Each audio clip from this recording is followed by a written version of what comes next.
Crypto products are unregulated and could be highly volatile. Please be aware of the risks before investing.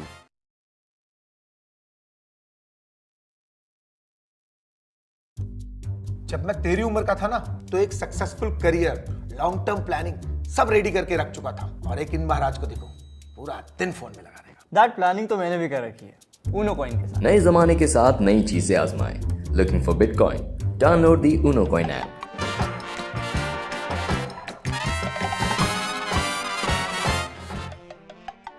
Crypto products are unregulated and could be highly volatile. Please be aware of the risks before investing.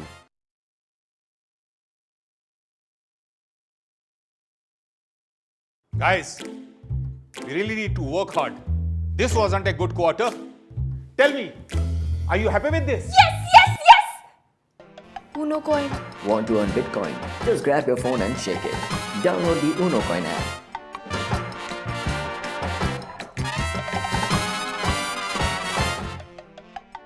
Crypto products are unregulated and could be highly volatile. Please be aware of the risks before investing.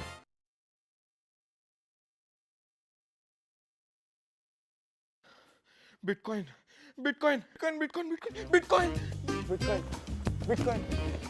Get a systematic buying plan from the Unocoin app to get your Bitcoin today. Download the Unocoin app.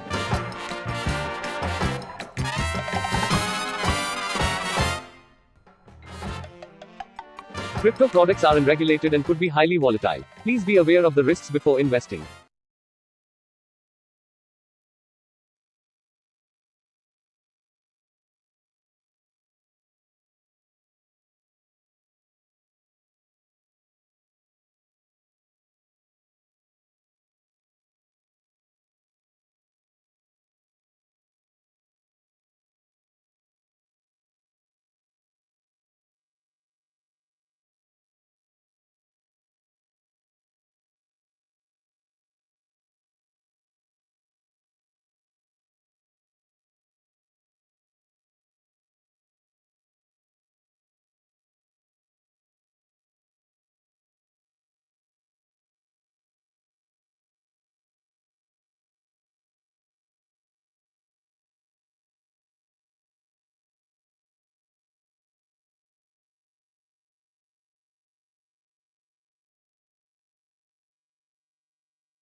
I mean, while you stay within the rules itself, the situation starts getting bad over a period of time, right? So, and when too much of that will keep on happening again and again and again, then there is a little bit of misbalance that we can see. So, from my understanding so far, so the in 2008 crisis more happened because of extreme fractional lending. Okay, so what it means is the banks need to, let's say, if it has taken the fixed deposit of 100 rupees, right? So in total, right? So and it can give the loan.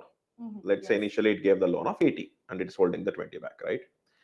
Even though after that loan of 80 is given, there will be what will happen is let's say he's constructing his home, right? So he will issue a check, and the person who receives the checks also will have the money in the same bank. Or else, let's say it is in different bank, but there are different people who will again have money in this bank, right? So which means there is a good amount of money which continue to rotate and continue to live and die within the banking ecosystem itself, right? And because of this kind of fractional lending, the banks can again lend another set of like again more money, even though they don't have more deposits, right? So they can lend out another 60 rupees or 50 rupees out of that 80 because some part of the money is coming back. and then again in that 50, another some part of the money will again be back, right? So again, let's say, okay, fine, we still have the money back. Let us give out another 30, right? So like that, the amount of money that gives that will eventually circulate because of this kind of lending will be a bigger multiplier of the amount of money that exists in the bank itself on day one. So this is called fractional lending. A lot of people don't understand this completely, right? So it's actually too many moving parts, I would say. So it's not that straightforward. So when this keeps on happening, then too much of money keeps on getting pumping into the economy again and again and again, and still it continues to exist in the banking system, yes, but it is available for people, right? So when that happens, then let's say if there was in the 2008 crisis, we have seen a lot of people who have bought houses in United States and such. So there's a story that we all hear, right? So where the let's say if the loan was for if the house was for $100 and the loan they have taken is for 80, remaining 20 they have invested their own funds. And there was time when even before they start clearing the loan over a period of time, the house worth itself is 60. So forget about the 20 that the user have paid, that the person has paid, but whatever the loan that is pending with the bank is more than the actual cost of the full house itself, right? So when that happened, people started abandoning the houses, right? So then this particular fractional lending cycle I was talking about, it triggered in the reverse direction. So which means uh, there is actually not much money in the ecosystem, run short, right? Everything is in terms of assets because they have taken the loans and such, and people who wanted to, and then on the other side, people who wanted to clear the loans and such, they started taking money from the bank and be paying to another bank and such. So all of that happened. So that actually made the availability of the money for some set of people very scarce thing already on one side. And that actually is a kind of which you call a recession, right? So it's not enough economic activity is happening, not enough money rotations or inflow and outflow is happening, and this needs to happen for businesses to have some kind of revenues. After they have some kind of revenues, then they have some kind of profits, and between the revenues and profits, all of the employees and everyone they need to pay, right? So when this was actually that trouble, I think. So I would still, like you say, it's some part of that obviously is because of the central banks, but it's also everyone taking advantage of the rules, every bank taking advantage of the rules, and we in India were not such a bad a victim, right? So Yes. it was not that bad because the prices of real estate and houses did not really fall so drastically, and such. So it was comparatively well handled by our country's government and people, everyone. So we got affected the least, but the developed ones, developed countries who really are trying to live on the edge really got affected. Yeah. Truly, I mean, that was a disaster for so many people across the globe. Mhm. Uh, so, a lot of people in the comment section have already started with their messages. Mhm. Naveen Setu is saying, "Hi, ma'am. Hi, sir. Hi, Naveen." So, next question is from NPC. He's asking, will CBDC have any impact on crypto so that banks can also support crypto buy and sell as RBI is supporting CBDC? See, RBI can support CBDC because that's actually, they can do it because it's a central bank issued Yes. currency, right? But however, whether you call it as a crypto or not is up to the central bank, right? So they need not call it as crypto to confuse it with other things. But however, they mandate the entities regulated by them, which are banks, NBFCs, cooperative societies, trusts, Sauharda Sanghas, or so many other such entities that they regulate, right? So when that happens, it's obviously the instructions that these different uh, financial institutions take from the Reserve Bank um, to actually do the operations or whatever they need to do. Like the rules itself comes from them. It's none of the rules are written by themselves, right? So if Reserve Bank of India, which is a central bank, says that okay, we are fine to start, I mean, have these entities which are regulated by them to allow the buy and sell of crypto, it may happen, but I don't actually see that happening because To some extent, it's equally true that the crypto is kind of something that works in parallel to already present fiat currency like Indian rupees, right? So that is the reason I don't really think that's a feasibility. That's not even. I mean, I don't expect to see that sometime very soon. But on the other side, if I mean, once we have this CBDC, which is like established and well adopted and such, these banks may actually play the role of distributing it, right? So may not crypto, but crypto is like completely unregulated, or let's say regulated by code and rules globally. But when it comes to CBDC, it's regulated by its own central bank, right? So depending upon that, it's possible that the RBI will not allow banks to do anything with crypto directly themselves, unlikely, because it's like something more alternative and parallel. But they'll be using them for, okay, so you should be able to walk into a State Bank of India and say that, okay, I want 100 rupees worth of CBDC, which is 100 CBDC, for example, and you pay that, and they will transfer it to your mobile phone or something. So those kinds of things may happen in the future. Okay. I think your question was answered, NPC. Here is RK saying, hi, sir. And Uday, I don't know if I'm pronouncing it correctly, but Chamaka. Hi, Uday.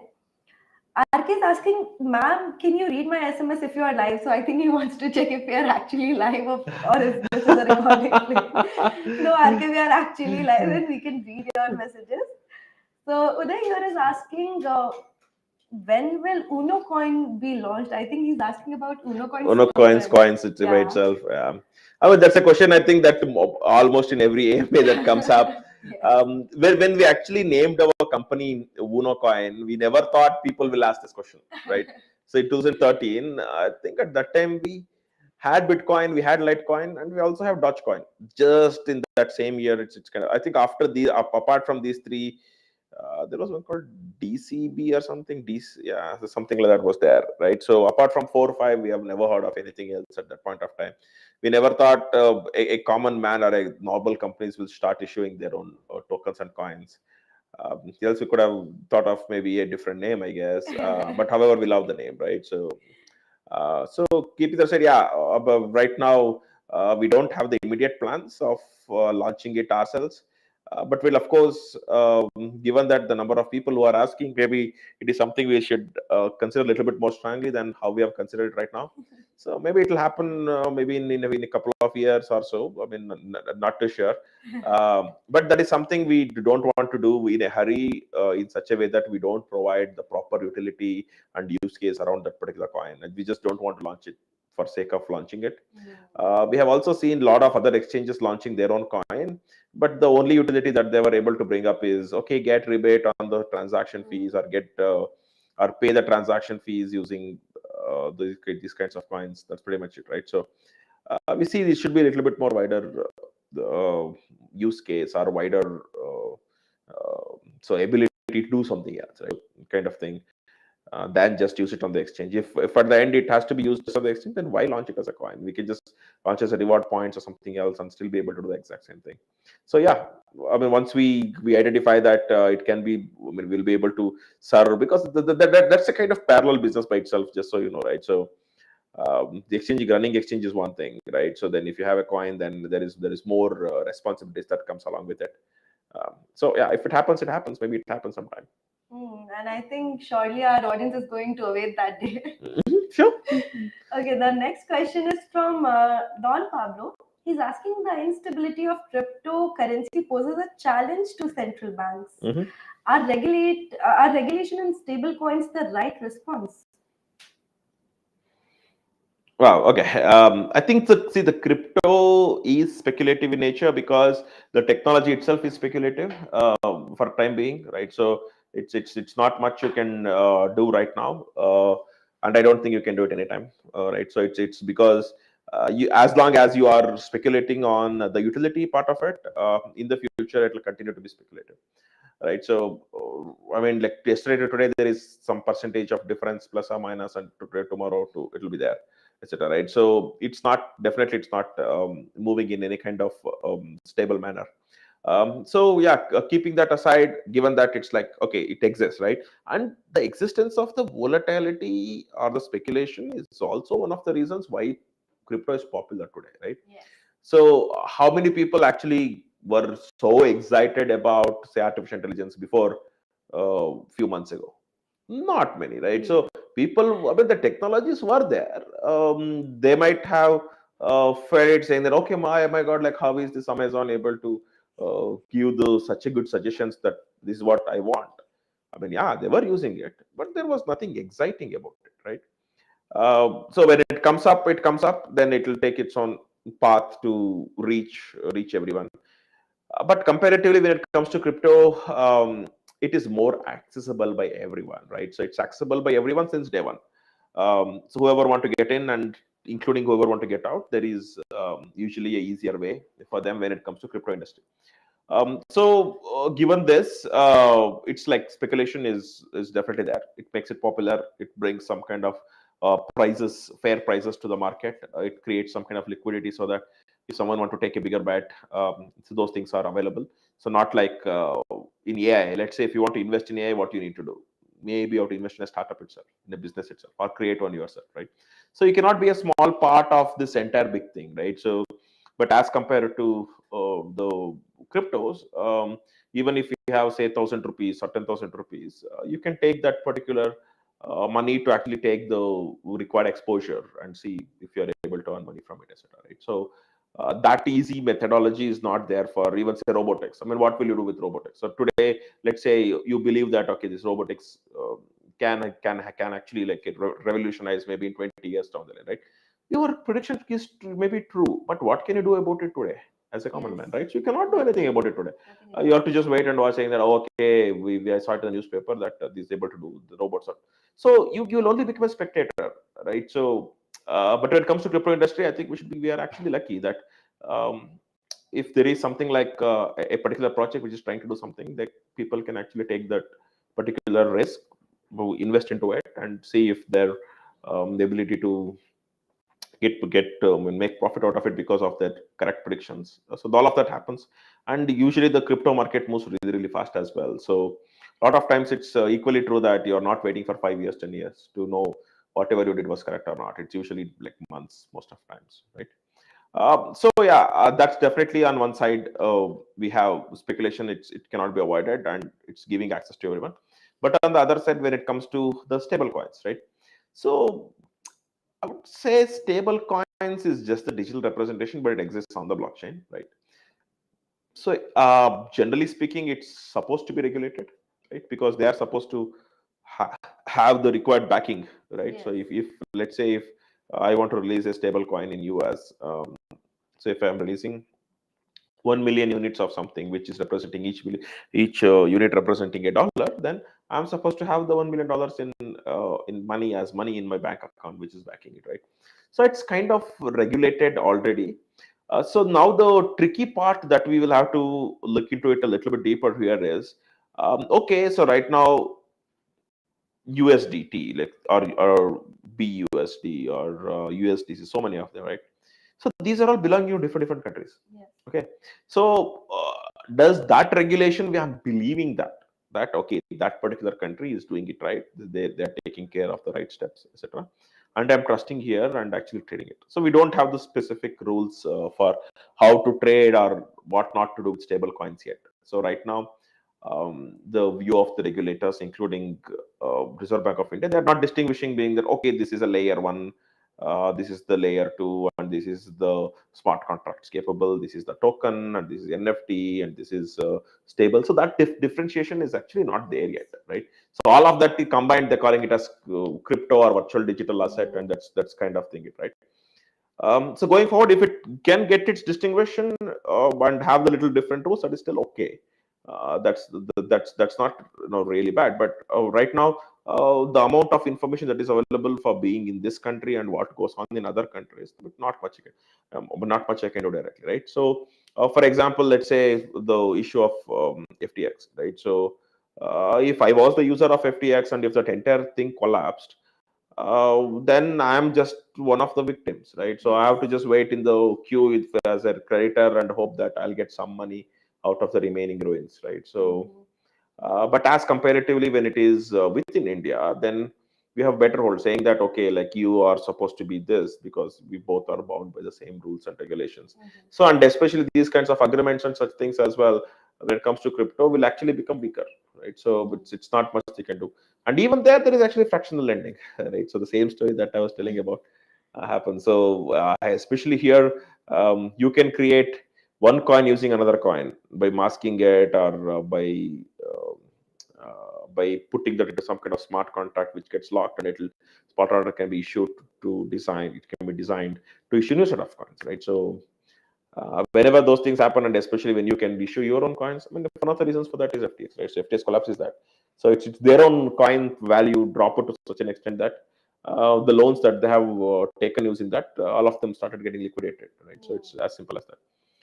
It's like, simply put, I have taken the loan for my business by using documents of my home, and the house price dropped to such a extent that at one point of time it got liquidated and I don't have house anymore. Kind of situation here, right? So because the price dropped.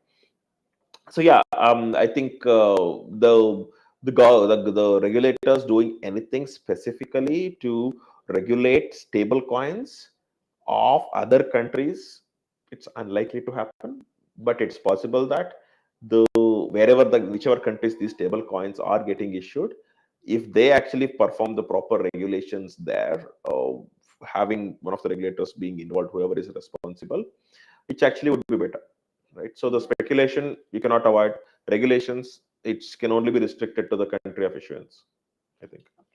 So I think, Don, your question was answered in a very elaborated and an amazing manner. There are a lot of questions. Okay, I lost the track of where I was. Okay, the next question is from Bhupen Desai. He's asking, sir, are you ready with humble and quite helpful suggestions to government of India as our PM going to regulate crypto during the coming G20 meeting at Kashmir? So we don't know. I don't. It's. I mean, we have seen so much of news about the fact that the crypto will get regulated sometime, etc. in India. So this particular G20 activity that's scheduled, it's some part of it, there's meetings and those things happening, etc. I mean, this is like one of the topics of discussion that they have. That's for sure. Like we have heard about it in multiple credible sources, and we have seen some of the clips of some ministers talking about it and such. But that will not be like a regulation. It'll still be like the new. I mean, it's a discussion. So what to do, what not to do, how everyone is trying to do it, how every other country is trying to tackle it, and how our present law of the land applies, right? So those things needs to be discussed, and there may be some kind of these guidelines or the view at it. It actually has to become more concrete over a period of time, right? So and also we have the examples of so many countries who have done different things with crypto. Some have failed, some have succeeded, etc. So that's also something we will eventually see, right? So what is most better, or what is most suitable for India? It's like law of the land, and implement that for the country. So all of that has to go together. It will take its own time, but this is a good platform. G20 is a good platform for these kind of discussions to take some shape, I think. So there's a follow-up question to this by Sanju Das. He's asking, what do you think about G20 stand on crypto, the current stand? See, they clearly are saying how the blockchain is good, right? Yes. So that is just definitely there.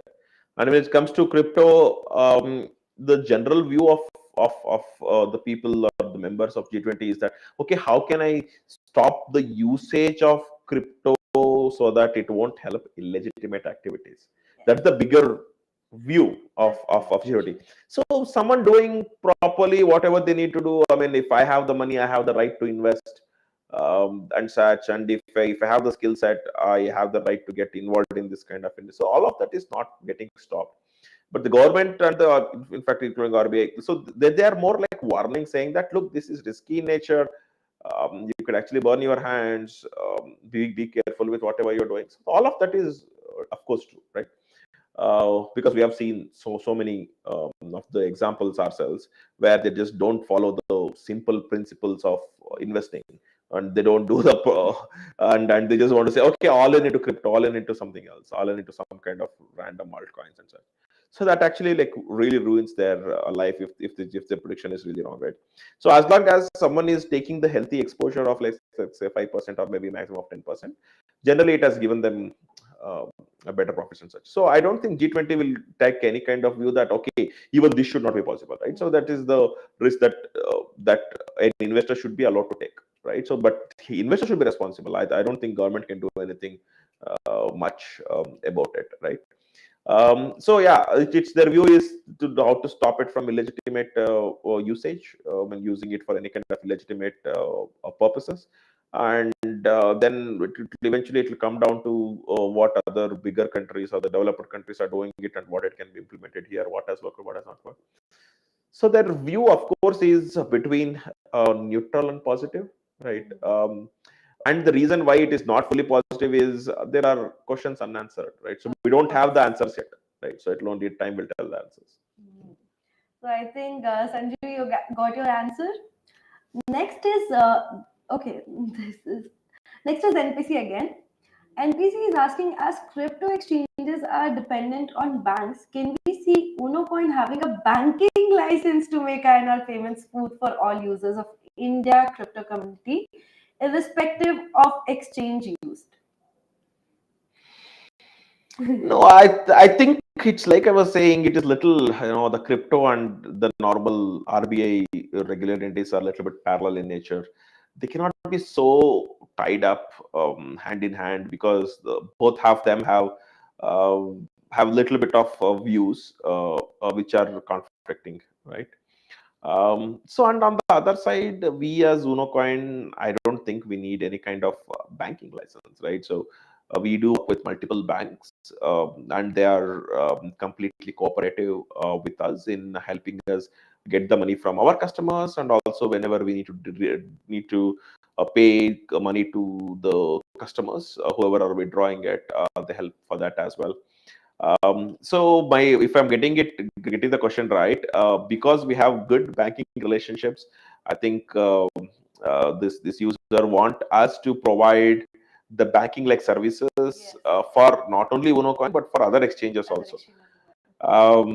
Yeah, but like I'm not sure this is anywhere closer or going to happen.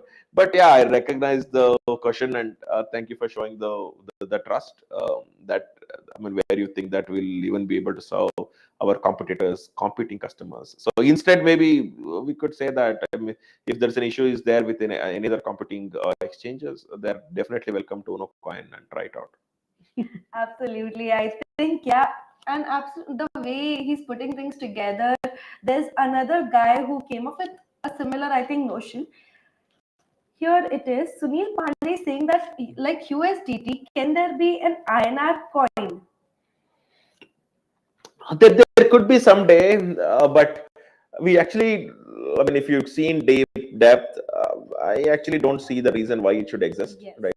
So generally, the relationship between INR and USDT is not that varying on hour-to-hour or day-to-day basis. And it's also, we should remember that the USDT or if INR coin exists and whenever it comes out. So these are I mean, this is what you should do and not something for holding long term, right? So it's a bad idea to convert or get USDT and hold it for long term. Instead, if you are exiting into USDT, then it's equally good to exit into INR and take the money to the bank account if you are trying to hold for long term. And then when you want to just get into the space again and just buy it, you can buy USDT and whatever crypto you want, right? So that will be a better idea, right? So I mean, given this, because of this exists already, and USDT is one of the majorly traded crypto within India as well as a stable coin. So I don't see why we really need another uh, stable coin like INR, right? So one INR is simple words is one INRT, if you want to call it that way for our understanding, is equal to USDT divided by 83 or whatever is the ratio. So and that will be stable as it is, right? So and also the volumes in India, etc. as well, is not so significant that it needs its own crypto or stable coin.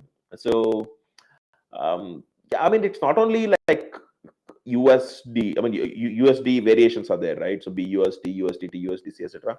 But I've not seen any other such stable coin of any other currency apart from USD becoming popular, Yes. right? So I have not seen Euro Yes. or any stable coin become. There is some few, but not any of that is popular. GBP is not popular, or Japan franc or Japan yen, it's not popular. So it was not popular. I mean, it did not cross. So people trust the USDC anyway. At the end of the day, you know the relationship between USDT. So just you do it use USDT or USDC, anything in terms of USD, right?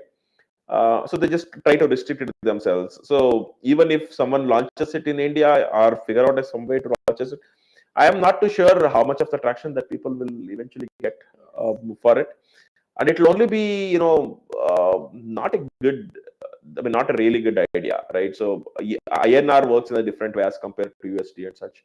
Um, so it's not the best idea to try doing it in India, especially when here you are just representing a particular coin on crypto blockchain to be Indian rupee.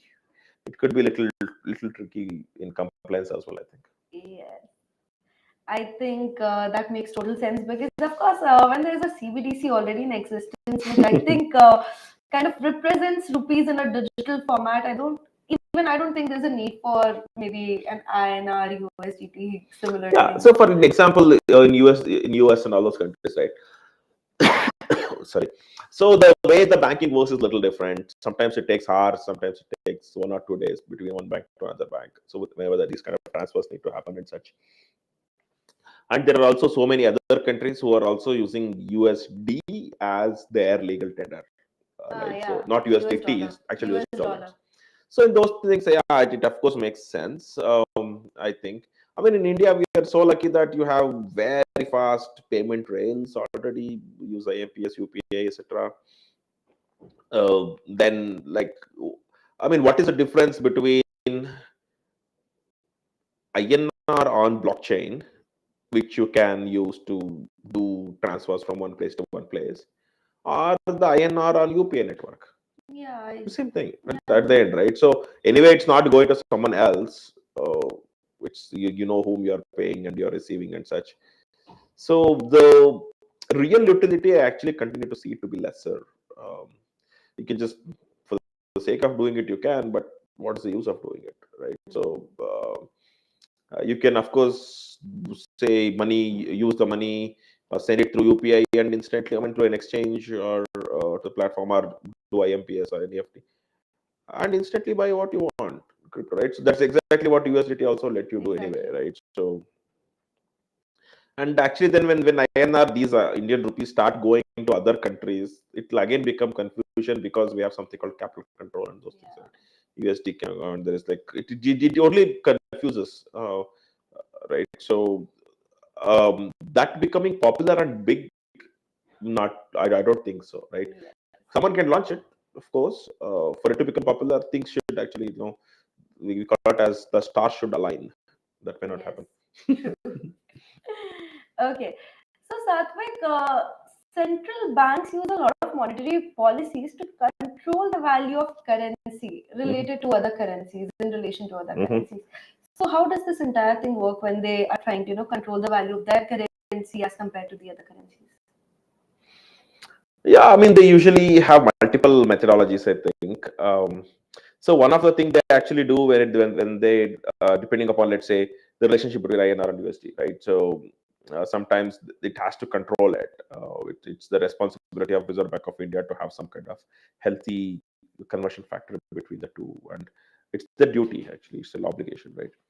So we have actually seen them putting restrictions of how much money, in terms of USD, one user can send it to other countries and such, so that they're limiting the usage or the need of USD itself in the country. And also they have these central banks sometimes buy the USD from the Yes. market, they sell the USD to the market, etc. as well, so that to just bring down the prices or bring up the prices to maintain those kinds of relationships. And there are like bonds that they issue as well, right? So then there is something called reverse repo rates that they issue. This rise sometimes, decrease.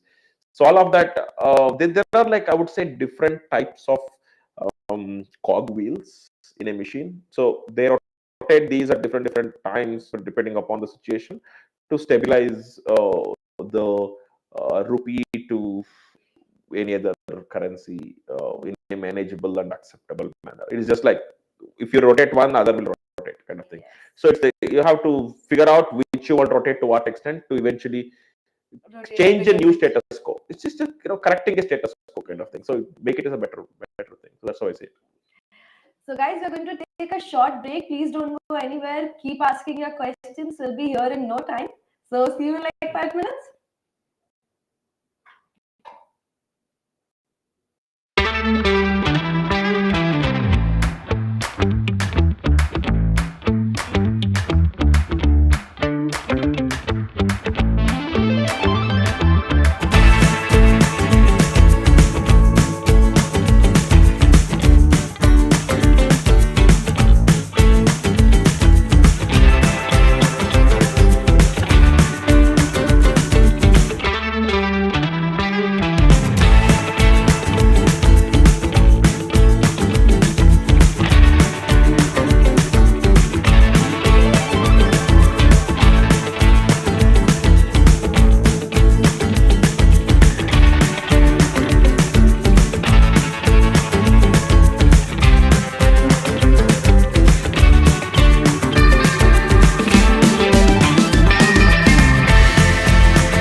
राज, बाबूजी के आशीर्वाद से हमने अपनी नई शुरुआत तो कर ली, पर अपना फ्यूचर प्लान कैसे करें? बड़े बड़े शहरों में ऐसी छोटी छोटी बातें होती रहती हैं। Looking for perfect start? Get a Bitcoin today. Download the Unocoin app.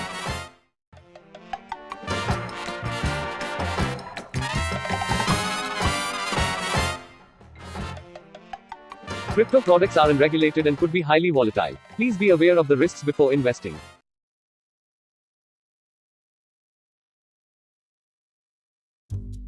जब मैं तेरी उम्र का था ना, तो एक successful career, long term planning सब रेडी करके रख चुका था, और एक इन महाराज को देखो, पूरा दिन फोन में लगा रहेगा। दैट प्लानिंग तो मैंने भी कर रखी है, Unocoin के साथ। नए जमाने के साथ नई चीजें आजमाएं। Looking for Bitcoin? Download the Unocoin app.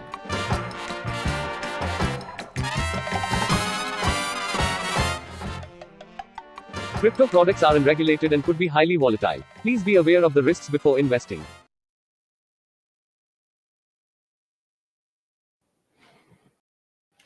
Once again, welcome back everyone. We were discussing the impact of central banks on cryptocurrencies. So as I hear, there are a lot of other comments in our comment section.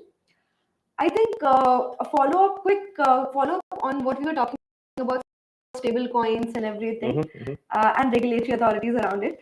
Sanju has another question, if you could explain that in a few words. Sanju is asking, even SEC went after BUSD stablecoin just a few days back. So actually, I think that is one of the other days these things are supposed to happen, right? So eventually it's important to have these things properly audited, make sure that they are following rules, etc. And these companies come out clean. It actually adds a lot of credibility to the industry. If something is wrong, it's better it gets identified sooner, right? So, or else making it really become big and then everyone sitting and crying will not help. So that I would say as a good thing that has happened. I would say because at the end they will do their investigation and say that okay, whatever you have done it right, or else whatever you done it is wrong, pay so much a fine, whatever, right? So eventually it actually cleans up, right? So I would say that to be I would see that to be very positive. So no matter what, and they should actually do it for all other stable coins as well, to keep it really clear, right? So and it's a kind of stamp, right? So it's kind of trust, seal of trust. If they say it's fine, right? So eventually that is supposed to happen. I mean, if this particular company is regulated, Paxos, which actually issues these coins, BUSD, if it is regulated in US and they have to follow the rules of the US, as long as they're doing it, they should be good. and if they are not doing it, we want to know it sooner. Yes, absolutely. I think people look at these regulatory measures as a very maybe negative thing happening around crypto, but most of the times it's actually for the welfare. Sometimes, obviously, there are overdoing by the government, but of course, they'll eventually understand the maybe extent and the parameter of the maybe extent of what they're supposed to do around these things. So here is Sunil Pandit. He's saying INR stable coin होने पर पूरी दुनिया में popularity बढ़ सकती है जैसे UPI का. So he's asking basically if we have an INR stable coin, India will get famous all across the world, just like how it was with UPI. So see again, here we have to understand about some capital controls, and I mean, from my understanding, it's not even possible to open a Indian currency INR Yes. bank account in Singapore or in some other country. I mean, it has its own policies, right? Yes. So I mean, they do it for the betterment of the country because we consider ourselves to be developing, and then so what it should do to become developed. But then there are some guidelines that they'll follow, so that they come up with and they'll try to implement. This is one of them, right? So it's a little unlikely for this INR coin to be launched by government to be used across the world. It's little unlikely, but if they do it, it's actually good. Given that it will be useful for getting remit and all those things, right? So then you can avoid some kind of conversion fees, and also if it, like he says, if it works like UPI, then you can even avoid transaction fees. Today, the amount of money that comes into that actually comes into India as remittances, because some of these expats who are working in other countries, it could be some UAE or Qatar or Singapore, US, some European countries. So all those people actually usually have someone sending money to other people or other rest of the family in India. So whenever that is happening, depending upon the mode of transfer they choose, they lose somewhere between 3 to 10% of the money, right? So and sometimes also it takes 2 days for the transaction to get completed, like after they send the money there and someone being able to receive it here. So to avoid that, I mean, like if it is like in 1980, 1990, maybe I understand, right? But today, with so much fast information access that is available for all of us, why is the normal money not able to move at the same fast pace without frictions, right? So if I am doing transaction on my online banking, I am actually not sending my real money through wires. I'm just giving instructions to the bank. That is again through going like an information to the bank. Once it reaches the bank does their thing, and the transaction is done, right? So the actual money is lot of times nowadays information which is going between devices and servers, and the transfers are happening, and we believe that okay, if someone pays me in Paytm cash 100 rupees, I believe that to be the real money anymore. I don't see that, no, it's Paytm cash, it's not actual rupees. No, I don't argue, because I actually have started trusting it, or people have started trusting it. If they see it as a SMS, or if they see it in the bank account, they trust it. Okay, the money is received. There is no other question of whether it is like it really happened or not, kind of thing, right? So when it comes to UPI kind of transaction, if a government, it's like fantastic thing. But then let's keep the bank aside. But if a company or some resident of India or anyone try to do this kind of INR coin themselves to try to make this popular, it will be a long game. I think it will not be that simple, because we already have a lot of other stable coins which are established people out there, right? And it also have to consider how much is the activity of the crypto within the country. So right now it's actually it's not in terms of, okay, India is 18% or 20% of the world's population. Does it mean that 20% of the volume in crypto is India? Definitely no. It's not even divided by 10, right? So it is not a bigger market yet. It's improving market, I think. So it may happen sometime, and if it happens, it will definitely work like UPI. It's just like works on the blockchain.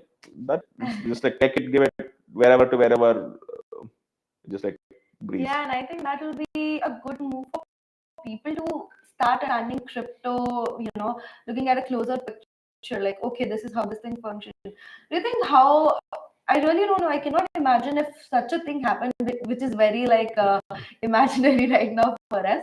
How will it impact other crypto that are there in existence? I don't see it impacting negatively in any way, right? So, but people should still remember coins are intermediaries. You should not exit a stable coin and hold it for 6 months or 2 years. It is what you're holding is the actual currency. And if you actually want to take that bet on the currency itself, exit from stable coin, invest into Forex directly, whatever currency you want, so that at least you don't have extra exposure of one company issuing those stable coins, right? And if you actually want to get into the crypto again, then transaction. So don't try to optimize because okay, there is fees on Ethereum blockchain. I don't want to pay that. I better do something else and keep it stable. So everyone in the world in the crypto is believes okay, USDT is safe. Why should I be bothered? So I think no matter what, the crypto comes with its own risk. And be specific of which risk you are getting exposed to, right? If you want the exposure of currency appreciation risk, stable coin is not the way. It should happen Forex, right? So sell your stable coin, get the money to your bank account, go to play it on the Forex and put the money into, and they actually have the real dollar, right? So that is available to you. Maybe just buy it on ICICI or whatever different banks, right? But if you think that okay, I'm exiting from BTC to USDT because tomorrow I think BTC will be a little bit lesser, or maybe in a couple of days you're buying Ether. So I think in those kinds of cases is where you should use this kind of stable coin as an intermediary, right? So yeah, I think people's exposure as much as possible. If unnecessary exposure, if you are taking, then you are doing it wrong. Every time, make sure that the exposure you take, you are getting its benefit, but because of lack of knowledge, don't do it in such a way that you are exposed, but its benefit is not passed. Yeah. Like we always say, guys, before investing in crypto, before getting into the market, please do your own research because your judgments are going to work the best for you. So, moving forward, Satvik, I was wondering, can Bitcoin kill central banks? Something that everyone wonders ever since it has come into existence. No way. Definitely no, right? So, see, then we are again talking about how it's not like Bitcoin. Let us call it as crypto, right? So, can crypto kill central banks? It is like saying artificial intelligence will kill humans, our human jobs, right? So, it will just have maybe there's definitely some kind of small disruptions will happen. I would say maybe in another 20 years down the line or something like that, because of more and more people getting into this and such. But definitely they coexist. They'll coexist, right? So the whatever the central bank need to do, their roles little bit may change just in case, and people will start looking at these kind of cryptos in different way. Till 4 or 5 years ago, they were seeing it more like a currency, and now people are seeing some of those cryptos to be like assets, some of those cryptos to be stable coins, some of those cryptos to be NFT, which is like unique in nature. So things keep on getting more detailed here, right? So especially when it comes to crypto. But similarly, when it comes to the central banks, so they actually are competing. We say 20 years ago or till the introduction of Bitcoin, which is 2009, they were more competing among other central banks of other countries. Now their common competitor is crypto. Yes. Right? So what are the benefits that crypto is giving people? The central bank want to make it better benefits for people, right? And again, within the ambit of the law and following the law land and such things, right?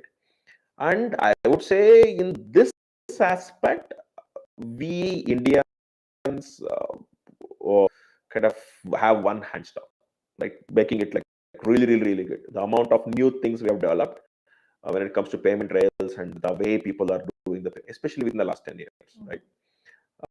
Is really amazing, right? So here we are able to do the transaction in a matter of seconds from any, and now it doesn't matter which bank, and to an extent that it doesn't matter which app. Okay, and as long as you have the UPI ID or the phone number, a lot of times it is sufficient, or maybe QR code, it is sufficient. So within the country, within India as a country, and if the transactions is happening between two individuals, it is really simple. Unless you are doing, maybe if you are buying some land or houses, which is bigger transactions, it has its own things. Like you should do it in the right manner. But for day-to-day things, which is like 99.9% of your transactions are your day-to-day things, right? For them, doing the transactions is just like this. So, and in fact, I sometimes think, can crypto compete with this kind of central bank? Right. So, but it comes with its own advantages. So, some of them is like you can profit crypto, then it is like absolutely limited in nature. It comes with a lot of times decentralized mechanism, etc. Then it will go from any country to any country, and the transaction fees is not depending upon the amount being transferred, but just the transfer by itself. So these things, yeah, I do get the limited availability. So I get it. But over a period of time, how many people actually bothered the deep aspects of Bitcoin while buying Bitcoin? No, maybe not even 5% of the people knows about the properties of Bitcoin and why Bitcoin is Bitcoin. They see that, oh, okay, Bitcoin was $1,000 10 years ago, and now it is $20,000. This is one of the good investments. Let me take that of 10% of the portfolio. And most of the people do it like that. And what it brought to the table, what it is trying to change, not many people, try to bother.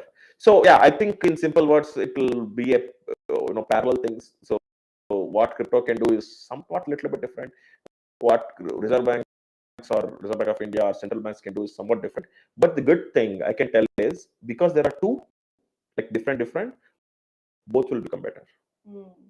I think, a combined economy like that is way more beneficial to the generals as such, I would say. I think so. Yeah, because it will be serving as an asset class, and then of course cross-border transaction, a medium for that. Like you said, the central banks used to compete among themselves, but now that cryptocurrency is here, their common enemy is crypto as such. So what do you think? How has the rise of cryptocurrency impacted their extent of control on inflation and the stability of economy? See, a lot of times the inflations because of new money that gets released to the government, to the public, or the bonds that they buy and sell, and many other things. Sometimes we as a government don't even know. We only know few data, right? Yeah. So, okay, the best we could know is, okay, the government printed, or the Reserve Bank printed or created this much of extra money this year, or okay, this much was bonds was purchased or sold this particular year. And if they take the loan from international, many other countries, so these are like 5-6 different information that we know. But if you think these are the only thing that is happening in the central bank, then we definitely are fooling it ourselves, right? So there's so much of things we will not even know. So when since we are kids, or maybe even before that, one that really sets in people's mind is the central bank should be completely trusted. The Supreme Courts or the federal courts, or whichever it should be completely trusted. The governments, it should be complete. So these things you actually don't question beyond a point, right? So we think that, okay, these things are good and they're taken for granted, right? And then you talk question, then the question is about who works there, what they do, whether they are doing job right or not, and eventually it trickle down to common man like me and you, right? So and to some extent we don't bother what's going on at a level which is beyond our control, right? So our control may only be still maybe like how you cast your vote, or anything like that, right? So beyond that, I mean, to what extent can you influence the central banks or the governments? It becomes unrealistic, and you neither have time or resources to actually do it, right? So yeah, in that particular way, it's kind of little shielded, I think, right? So when it comes to the crypto, it's actually raising some questions. Exactly. Yeah, which was not was not getting raised before, right? So inflation is caused by too much of money printing. People are like, yeah, that's how it is. The last year, if the milk is 25 rupees, this year it should be 26, 27. Yes. I mean, if it is not, then something is wrong. And people actually, in a subconscious way, understood that, okay, I get the hike of 10% in my salary, and I see the objects Yes. prices go by 5%, 8%, right? And there is some bonus. And this is the way year on year things will be.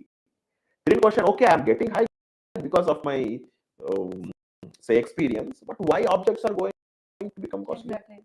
Right? So what has that to do with it? And you are now calling it as inflation, but if you say 5%, 8% inflation, but if you actually go on the street and check it, some of them is as high as 1.5 times, which is like 50% higher. Oh my God. Yeah, some it could be some vegetables, or go to a restaurant and such. And I actually checked the things for hospitality sector, which is like so much costly all of a sudden, etc. The salaries have not gone up to such extent.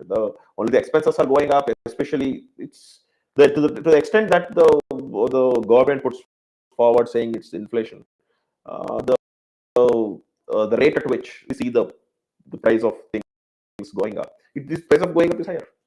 So where is mismatch? Whether I'm understanding it wrong, I will say, okay, fine, I forget about it. It's too much beyond it. I have my 9 to 5 work, right? So that's what will eventually people will start looking at it as. So these some of the basic fundamentals, I think people are getting it as the question to their head. Okay, why is government or RBI printing money? Was printing in this particular way necessary? Is it right? It is causing inflation.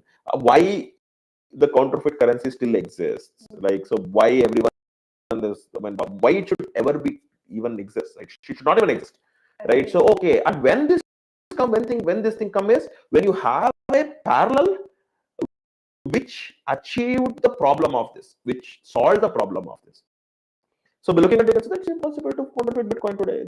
That everyone knows, even the central bank knows about it. Yes. Right. So now the question is, okay, if there is another system which already achieved something, then how can I do that here as well? Right.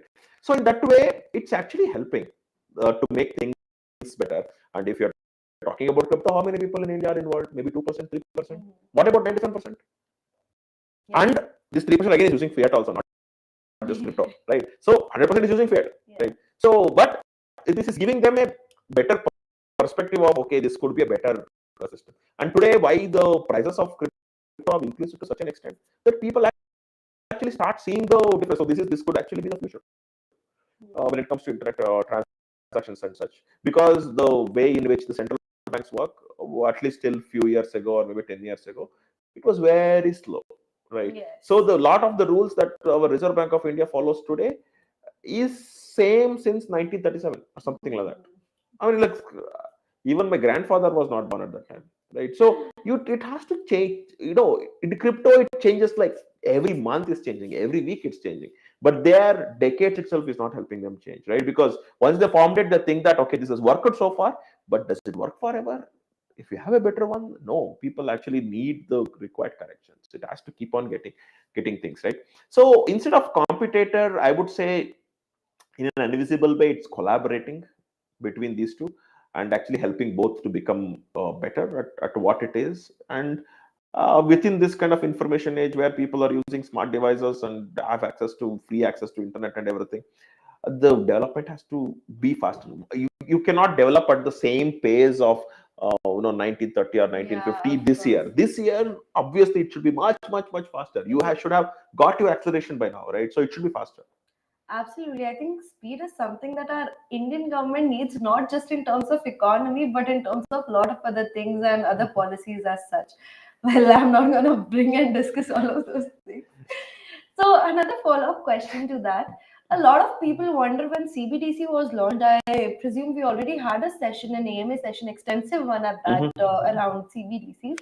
But a lot of people wonder, can they coexist?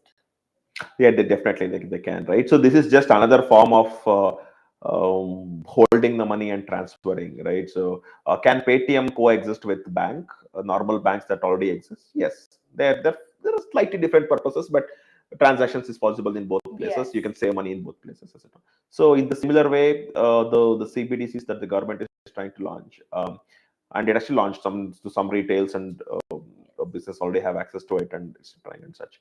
So yeah, it'll continue, and I would say this will be one of the successful things for sure, right? So and then it is I don't know whether it's really like when they say they're trying to use blockchain and such, to what extent it is successful and such. But eventually, yes, it is something. And like I said, we innovate way faster. Yes. And we have those as the RBI and such, right? So they have their own sandboxes, so where they welcome different projects and see what works and what not works, and what exactly they want to bring it to the table, and bring it to the, and then do some pilots, and then bring it to the rest of the people.